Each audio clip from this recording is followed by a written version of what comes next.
Tom Greatrex. Thank you, Mr. Deputy Speaker. I'm grateful for the opportunity to be able to make my maiden speech today in this debate as the Labour and Co-op member for Rutherglen and Hamilton West. It's a pleasure to follow the member for Folkestone and Hythe. Indeed, I travelled through his constituency just a couple of weeks ago whilst many other new members were here having a photograph taken on my way to see Fulham perform in the Europa League final in Hamburg. Sadly, we weren't successful, but it was a great opportunity to go through his constituency. It's a pleasure to also take part in the same debate as Dr Coffey, member for Southwark Coastal, member for Islwyn, for Crawley and for North Antrim, also making their maiden speeches this afternoon. I obviously note your entreaty for succinct contributions this afternoon, Mr Deputy Speaker, and so I will seek to ensure the appropriate conciseness in my remarks. I would like to begin, as is customary, in paying tribute to my predecessor, the Right Honourable Tommy McAvoy. It's testament to the affection and respect in which he is held in Parliament that I have, over the past couple of weeks, been approached by members of all parties, officers of the House, staff in the library, the tea room and elsewhere on the parliamentary estate, all of whom, without exception, have told me of their high regard for him. And as many returning honourable members and right honourable members will know, Tommy held the record of being the longest serving government whip, and his 13 consecutive years, first as controller of the household and latterly as deputy chief whip, is testament to the success of his own personal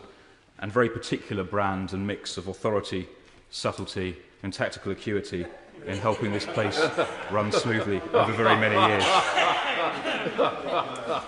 Okay, over the course of this week, I've also observed from these benches the frequent presence of his successor in the role as controller of the household, the Honourable Member for Orkney and Shetland, prowling contentedly in the chamber, and I hope he's able to live up to his forerunner, my predecessor. As a government whip, of course, my predecessor was not able to take part in debates in this House, and so this is the first time that a member for Rutherglen and Hamilton West, as presently constituted, has had the honour and the opportunity to speak in a debate in the chamber. But that doesn't mean that my predecessor was silent in the constituency. In fact, very far from it. It's been said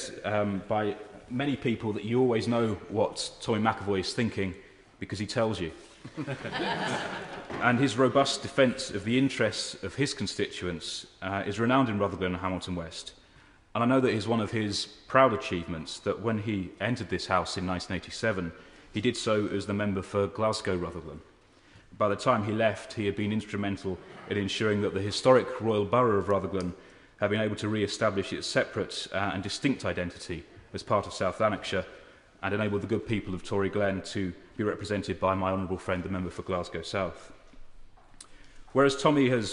was born, bred and lived all of his life in Rutherglen, it doesn't take the most acute of observers to work out that, along with the member for Crawley who spoke earlier, I am also a migrant to my constituency. I'm one of the many people who've chosen to settle slightly later in life in the constituency, and in my case, in Cambuslang. Indeed, in some ways, it is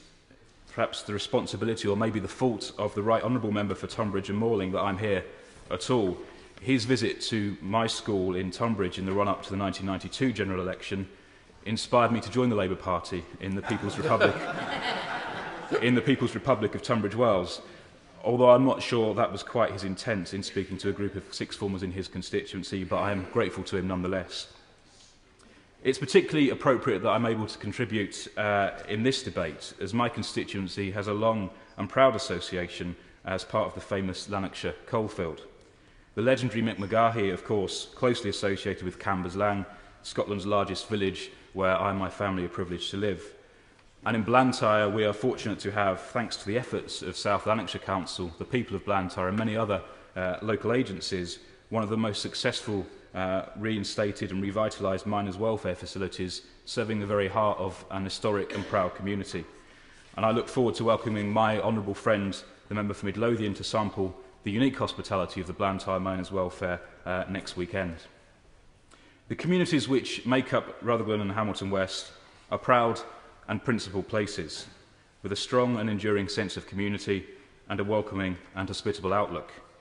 From Shorefield, once home of Clyde Football Club and still the venue for arguably the best night-out greyhound racing in the United Kingdom, to Meikle up the hill in Hamilton, and at all points in between, the people of Rutherglen and Hamilton West are decent and genuine, and it's both a pleasure and an immense privilege to be their representative in this sovereign parliament. In preparing for this maiden speech, I was struck by how my predecessor's own maiden speech in 1987 focused on the importance of jobs and investment in a debate on the then Scottish Development Agency. Over the past 13 years, there has been considerable investment in the constituency and all the communities of the constituency that's helped improve facilities and support jobs. But as we begin to emerge from the worst global recession since the 1930s, it's vital, I think, that we take the opportunity to rebalance our economy and the potential for new jobs and skills in energy and related engineering, manufacturing and technology that can benefit the environment, provide possibilities for export and skilled jobs for people in constituencies like mine. That potential, I believe, is immense. But as already been raised by various speakers in the debate this afternoon, those skills and opportunities will only be realised with the right support and incentives for business. I was fortunate to be in the chamber to hear the Right Honourable Member for Yeovil yesterday, and although he chose not to answer every single one of the questions put to him by my right honourable friend, the member for Edinburgh South West, I don't think anybody could fail to recognise the zeal with which he appeared to enjoy cutting the Child Trust Fund from my constituents, jobs for young people in my constituency through the Future Jobs Fund, and perhaps most worrying of all, cutting the strategic investment that could provide jobs for my constituents in the future. While I welcome the Green Investment Bank, which was also obviously in our manifesto during the election,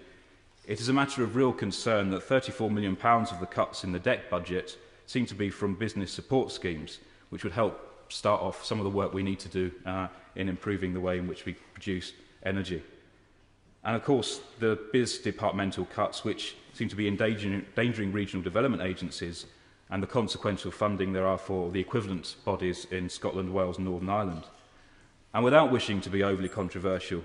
I would like to express my sincere hope that in this brave new world of the new politics of the alliance of the two old parties, that perhaps the other wing of the Liberal Party and the comments of the member for Gordon and then for Southwark and Bermondsey earlier are able to at least assert some of what they stood for in the general election to help ensure that opportunities in energy, in industry and manufacturing for the future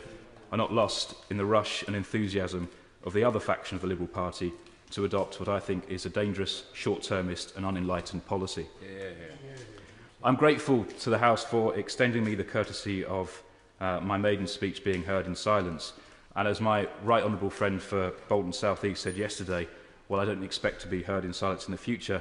neither will I be silent in seeking to represent the interests of my constituents in Rutherglen and Hamilton West to the best of my ability. Thank you.